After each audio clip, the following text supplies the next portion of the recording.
जो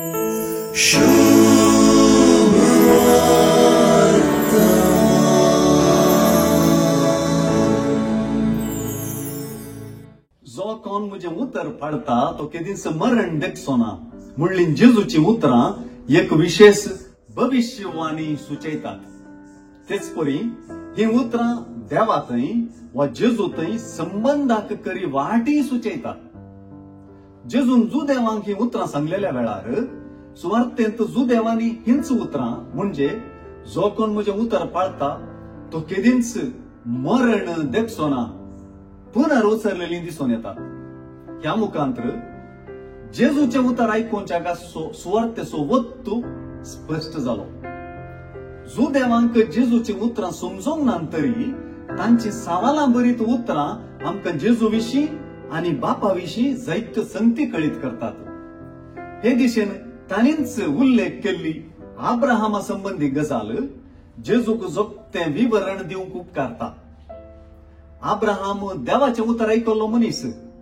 आब्राहामान देवाचें उतर आयकल्ले वरवींच जुदेवांनी आमच्या बापा आब्राहामा म्हणून उलो मारूंक साद जालें. आब्राहाम देवाचें उतर आयकून ते मानून घेतलोच म्हणून लोकां मोगाळ जालो. जुदेवाच्या उतरांनी हे नेनारपण दिसून येता. जेजू मुखांतर व्यक्त जावचे देवाचे उतर देवा बापाकच उगडापें करता. जेजूक वळखल्या शिवाय बापाची वळख जावंक साध्य ना म्हणून सुवार्ता रुजू करता. सतच हांव तुमकां सांगता आब्राहामाच्या आदींच हांव आसां म्हणली उतरां जुआंचे सुवार्तेचे सुरवातेरच सांगल्ली उतरां उजवाडाक हाडतात.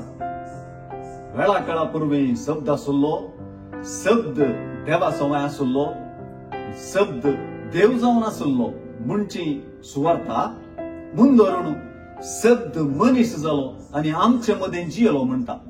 ह्या मुखांतर जेजूचे पूर्व अस्तित्व वा आब्राहामा आदींच ताचे अस्तित्व रुजू जाता.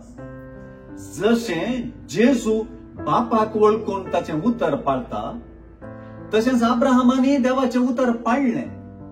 हिस्स देवाचें उतर पाळपाची चाल सर्वांनी पाळूंक जाय म्हणून जेजू उलो दिता.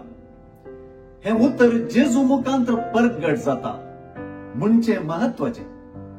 जो कोण म्हजे उतर पाळता तो केदींच मरण देखसोना वा जो कोण जेजूचे उतर पाळता तो जिवीत जोडता म्हणची भविष्यवाणी आज आमचे थंय खरी जावंक जाय.